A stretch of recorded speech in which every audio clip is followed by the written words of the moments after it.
I am just pleased beyond all get out to be here with you all today and glad to spend a few minutes talking about non-cash assets. So we're talking a little bit about gifts of property. So basically anything besides the check we write from our checkbook, those types of assets that some of us don't even think about when we think about charitable giving. And I will say, I think we're on a pretty tight timeline. Normally I like these to be really conversational, but if you do have a question, don't forget it, because I'll be around and would love to connect, but we'll just go through some of this pretty quickly. So to start, it's just good to remember that these assets are an opportunity for giving. About 90% of all charitable contributions come from cash assets, but those assets represent only a small portion of what people own. So this is just something to be thinking about for estate planning and giving goals, that there's a lot more on the table than just what we use for our annual giving. Okay, some things to think about if you're considering making a gift of property or just kind of starting to think along those lines. It typically requires some kind of conversation with the organization that you would want to support. If that conversation may be really short, depending on the kind of asset that you're looking to give, or it may be kind of an involved process, but it probably will involve some planning with the organization. These gifts are often deductible at the fair market value, and we'll talk a little bit more about what that means and why that might be beneficial. And part of that, kind of that goes along with that, is that if it's an asset that a donor or supporter has held for a certain period of time that may have grown. So typically, if we have securities or real estate that we bought at a certain price, and then maybe that asset has grown in value, to sell it would mean that we have to recognize capital gain. And for most people, that rate is about 15%. So giving that asset to charity may be more beneficial than selling it, paying the tax, and then giving away the proceeds. So we're going to talk about some of that. And something to think about, and we'll get into this a little bit more, but when we think about making gifts of property to charitable organizations, it often is just to support their overall mission, so it's probably going to be liquidated and used, say, to fund a scholarship. But sometimes there may be a good fit where an asset that you're looking to give may actually be able to be used by the organization. Okay, so just some initial questions to consider. What type of property is being contributed? And these are kind of the questions that can tell us if this asset can be accepted by charity and what the deduction is going to be. So these are the questions we go through. What type of property is being contributed? How long has the donor owned the property? And what type of organization is receiving it? If that's a public charity, which means it's publicly supported, most universities, hospitals, missions organizations, churches, these are public charities, or is it a private foundation, which is typically kind of a family foundation that's set up by one family or a small group of individuals that will then make grants to the organizations that are doing the work. And then the last question, is a qualified appraisal required? And we'll talk a little bit about that. Okay, so that first question from our last slide, what kind of property is being contributed? Here are some just broad categories of the types of property that we could see in charitable giving. We have securities, real estate, life insurance, retirement assets, so your 401k or an IRA account, tangible personal property, and virtual currency, that's kind of a new topic that people are talking about, and then business interests, maybe something that's not a publicly traded stock, but a privately held business or a closely held business. And we'll go into just a couple of these in the time that we have to talk a little bit more about them. Okay, so this is kind of going back to look at that question of what's the deduction going to be for the donor. So there's two different kind of categories that we think about. We either have our long-term capital gain property, or we have property that's going to be taxed as ordinary income. And the difference here, long-term capital gain property is typically a capital asset. So what we think of most often is real estate or securities that has been held for longer than 1 year. So we see this a lot in those two categories of property. Ordinary income property is going to be most everything else. So it's going to be the income that we earn from our jobs is going to be taxed as ordinary income. It also includes any of those capital assets like stocks or real estate that have been held for 1 year or less. And then it includes things that might be a long-term capital asset, but for the person giving them, it doesn't look like that. So if I were to make a gift of a washer and dryer, but I am in the business of selling those things, then those would be inventory to me and would be ordinary income property for me as the taxpayer. The same is true for items created by the donor, and we'll see that a little bit like in artwork. So if there's an artist who is famous or very successful and might have a high value on that art, to donate art they created, they're going to be reduced down to just the cost of their materials, not the actual value of the art that they've created. Okay, so here are the rules we learned. If I can go back. We have these 2 buckets of property, and kind of here are the rules on how those are deductible. So for our long-term capital gain property that we've held for longer than a year, and it's an asset that is not inventory or ordinary income to us, that is going to be deductible at fair market value. And that's something that matters to a lot of people, because for a lot of times when we've held these assets for a long time, what we paid for them, which is our basis, or maybe what they were worth whenever we inherited them, is going to be a lot lower than what they're worth today. So that deduction amount being able to be deducted at fair market value is typically beneficial. For our ordinary income property, that deduction is going to be limited really to basis or fair market value, whichever is less, but most often basis is going to be the lower value there. So that deduction is going to be limited to that amount. And so then we see what we can use that to offset. So for the long-term capital gain property, we can use that deduction, whatever that amount is, to offset up to 30% of income in a year. So if you have, say, income, you have a certain amount of income, the deduction that you have can only be used to offset 30% of what you have earned. For all of these categories, you can use that excess deduction to carry over for up to 5 years. So you're not going to lose it unless you can't use it based on these limits within that 5-year window. So for ordinary income property, you're going to be likely limited to the basis, which is less, but you can use it to offset a larger percentage of income. And then for private foundations, you'll see those limits are reduced for both long-term capital gain property and ordinary income property. Okay, so now we're just going to kind of run through really quickly a couple different types of property that we listed on that earlier slide, just to kind of talk about what that might look like and some of the specifics. All right, so we'll start with securities. This one is really the most straightforward, and we see it a lot in charitable giving. It's a great asset for giving, particularly if you have securities that do have a low basis from when you either bought it or inherited it, and it has gained a lot in value now. So securities, we're talking about publicly traded stocks, bonds, mutual funds. And how are those gifts valued? So for stocks and bonds, the charitable deduction value is going to be the average of the high and the low on the day it was given. And then for mutual funds, very similarly, it's going to just be valued at that closing price on the day that it was given. Okay, so why are these effective?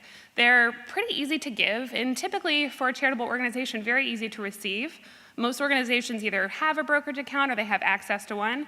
So that conversation we talked about earlier, you might need to have a conversation with the organization. It can be pretty brief, just making sure they have a brokerage account and that they can receive the asset that you want to give. This is great. As I mentioned, the donor avoids being taxed on capital gain.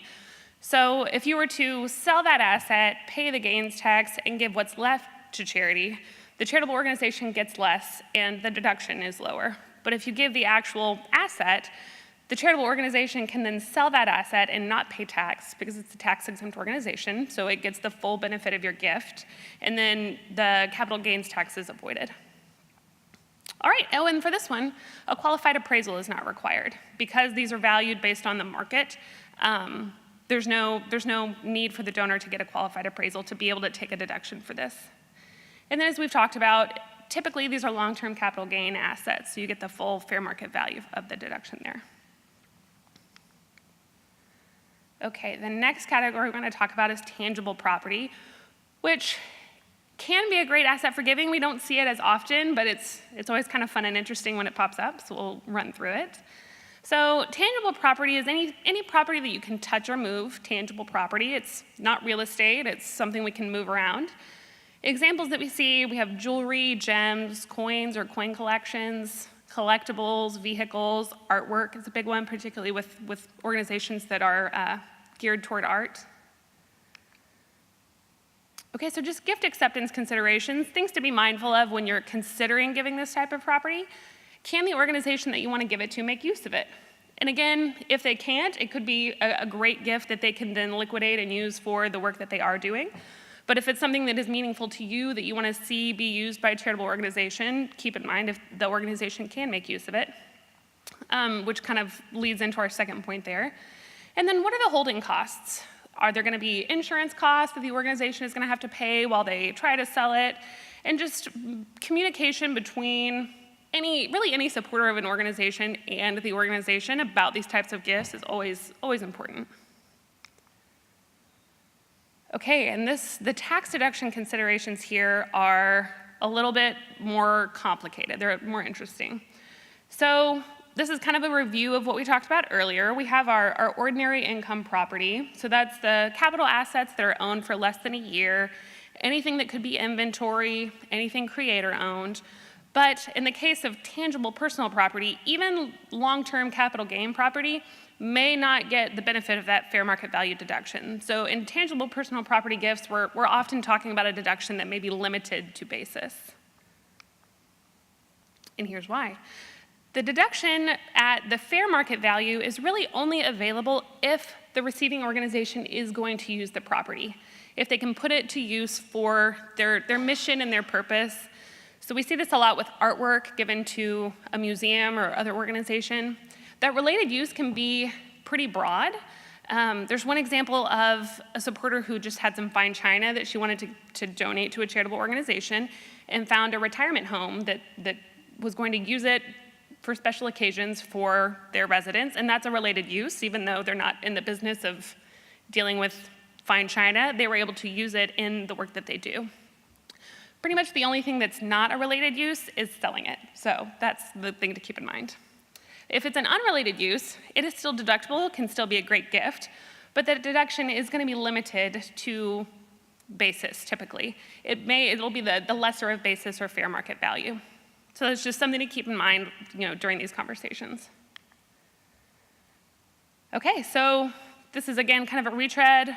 A gift of ordinary income property or a gift that's deductible only at the basis. We're going to be here on the left side. It can be taken up to a higher percentage of gross income. Something to think about, though, is how hard is it going to be for us, maybe as donors, to figure out what our basis is? We're going to have to go back to when we inherited it and see what the value was. We're going to have to find when we purchased it and what we purchased it for. So getting that information is something to consider. And then on the fair market value side, it can be taken up to only 30% of gross income, but typically the deduction itself is going to be a higher dollar amount because we can take it at fair market value. And then for these gifts, a qualified appraisal may be required. And we'll talk a little bit more about qualified appraisals. But in either case, whether or not one is required, the charity may likely want to have their own appraiser involved if they're going to carry the property or need to insure it, or just to know if they can sell it and what they can expect to get.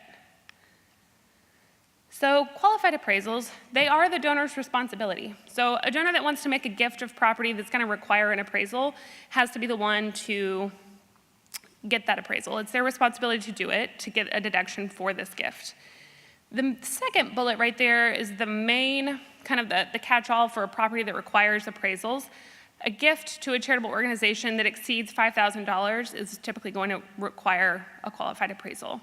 There are some exceptions, like typically gifts to charity of tangible personal property are only deductible if they are in good use condition. But if you have something that's not in good use condition, but maybe it's very rare and still worth quite a bit, then you're in that first category where you typically wouldn't need an appraisal, but you might. And then artwork and deductions over $500,000, the appraisal process is the same, but it just requires an extra attachment on your form. In this gift of a future interest, if a person has something that they're wanting to give, but maybe want to make use of it or want a family member or someone else to be able to use it for a period of time, if that gift is not actually going to be in charity's hands within that tax year, it won't actually be considered a deductible gift until all those intervening interests are over and the charity actually receives the asset. Okay, number 3, life insurance. Okay, we have 3 typical scenarios that we can see in life insurance. The first is that donor designates the charity as the beneficiary. And the second is donor would actually give the entire policy to the charitable organization. And the third, charity purchases a policy on the donor. We're not really going to get into that. It's not something that we see very often, and I think adds some complexity that we often don't need. So we'll look at the first one, where donor designates charity as the beneficiary of a life insurance policy.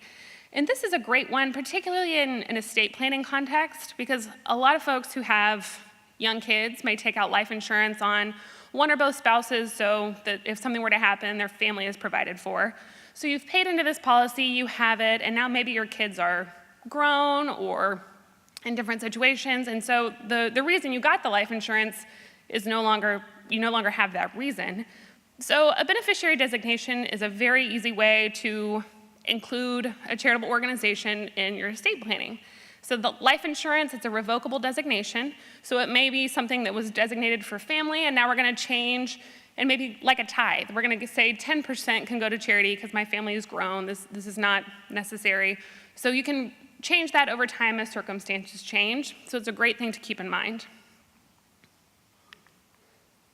One point to make, the beneficiary designation is revocable, which is great because it leaves it flexible and we can continue to change it as our needs change, but it does mean that there's no charitable deduction on your income taxes for this kind of gift. Okay, the second one would mean we know we don't need the life insurance policy, we're done with it. I just want to go ahead and give the whole policy to charity. So instead of just naming them as the beneficiary, and it's still my life insurance, we're just going to transfer the policy to charity so that now that organization owns the policy. If it's a fully paid up policy, then the deduction is going to be the lesser of either basis or the fair market value is determined by the replacement value. So life insurance, didn't mention it earlier, is part of that ordinary income property. So you're always going to be limited to the lesser of fair market value or basis. So if premiums remain to be paid, we're still paying to keep this policy in force, then the deduction is going to equal this interpolated terminal reserve value, which there's a calculation for it. It roughly approximates the cash surrender value of the policy. And we'll go to this slide first. In either case, donors are likely going to need a qualified appraisal for this, and it's a very, you're not meant to read that whole small print, but it's a very specific kind of appraiser based on IRS rules that can do the calculation and assign the value to the property, and you'll need that to determine if the basis is lower or if the fair market value is lower, and then if it is a fair market value deduction, you'll need that to substantiate it. So we'll go back here. So in a situation where the policy is not fully paid up, it can be an arrangement, and this is another example of when giving these types of assets may require a more in-depth conversation between the organization you want to support and you to talk about who's going to pay the premiums, how they're going to be paid. Often a donor can make a contribution to the charitable organization that they can then turn around and use to pay the policy premiums. You can also pay them directly to the life insurance company, but it may impact the deduction a little bit. And then here's just some information on the appraiser, but we'll breeze past that. So here's a question. If we kind of agree that we're going to keep this policy in force and the donors are wanting to pay the premiums, but circumstances change and that is no longer the case, so the charity could surrender the policy for the cash surrender value, and depending on how long we've paid into it, that may or may not be close to the death benefit. There's a lot of variables in life insurance, so it may depend on where we are there. You can take a reduced death benefit paid up, which for a paid up policy, you could take a reduced deal essentially. Or the charity could assume the premium payments, just depending on what the circumstances are and what the policy value is. Or for a lot of life insurance policies, you could do nothing, and they will continue, and they kind of as an investment vehicle, they'll earn dividends and have a loan for the policy premiums. And so that value may kind of stagger. But if you do nothing, often there's still a policy in force, but it will impact the value. Okay, and this is something to consider as you're looking at different organizations, just the capacity to receive this kind of asset, because it may require a little bit more involved accounting work and organization work from staff. Okay, this brings us to our final asset type, and this is retirement plans. Very similar to life insurance policies, these are assets that allow us to use beneficiary designation to pass them through our estate plans. So this is another asset that as needs change, we know, I've saved these assets during my working years, and now I'm at a place where I know that I'm not going to need what I was hoping I wouldn't need, and it turns out to be the case. We can change those beneficiary designations, and much like life insurance, there can be a percentage or a specific dollar amount given to an organization that you may want to support, which is a great tool, a great easy tool for estate planning for charities. One feature of it that has been made permanent, and it is available to individuals that are 70 and a half and over. It only applies to IRAs, so for people who have maybe a 401k or a 403b, this rule does not apply to those accounts, but sometimes those types of accounts can be rolled over into an IRA if this is something that you could take advantage of. It allows those individuals to take up to $100,000 a year from their IRA and make a distribution from their IRA directly to charity, and they will not be included in their taxable income for the year. So it has to go directly to the charitable organization, can't come to me and then I pass it on to a charitable organization. It's a direct transfer, but it allows the donor to take what may be a required minimum distribution that they don't need and transfer that to charity and not even have to include it in their income tax return. And this is just, again, not meant to read it. So these types of gifts are not going to be subject to a charitable deduction. So if you're getting your things together for tax time, these type of gifts are not deductible because they never came in the first place. So it's something to be aware of and to look at to make sure your tax person knows not to try to deduct this because it is not a deductible gift. We kept it out to begin with. The types of charitable organizations that can receive this IRA charitable rollover has to be a public charity or a private operating foundation. And I don't know if people in this room are familiar with donor-advised funds. It's something that a lot of organizations are talking about now. That is not available for this kind of charitable gift. A donor-advised fund cannot receive a charitable rollover. Okay, well, what if a distribution does not qualify, which may happen for any number of reasons? Maybe it's not the right kind of charitable organization that is able to receive these. Maybe the person is not 70 and a half yet, so they don't qualify for this. Well, if something goes from an IRA to a charitable organization, but it's not qualifying for the rollover, it will be recognized and included in that individual's income, but then they will be entitled to an offsetting charitable deduction. So for certain individuals, it may end up kind of being a wash. But this is really beneficial to avoid that inclusion of income. It's really beneficial for donors who maybe don't itemize. Under the new Tax Act, our standard deduction is basically doubled, which means that if we've paid off the house and we don't have a mortgage loan deduction, mortgage interest deduction, we may not need to itemize our charitable giving. So this gives us the benefit of this charitable gift, even if we don't itemize. Donors who maybe kind of back to the beginning of the presentation, who maybe have exceeded their percentage limitations. Maybe they made a major gift and they've taken that up to 50% of their income, so they don't have any more deductible gifts that they can make. This would be also beneficial for them. We want to make sure this is always good for donors who don't need their IRA income. For people who are maybe going to rely on that IRA, if not in this year, in the future, to provide for health needs, we want to be careful about that. And then the final one, anyone who has IRD or income in respect of decedent assets in their estate. So we've been talking about this IRA rollover during life, but an IRA is a great asset to even leave to a charitable organization in part or in whole at the end of life, because it is an organization for most of us, we are not going to pay estate tax based on where those limits are, but this asset is actually going to be subject to income tax. So even if your estate is not taxable, there will be income tax owed on these assets, so it can be a great way to do some tax planning in your estate plan.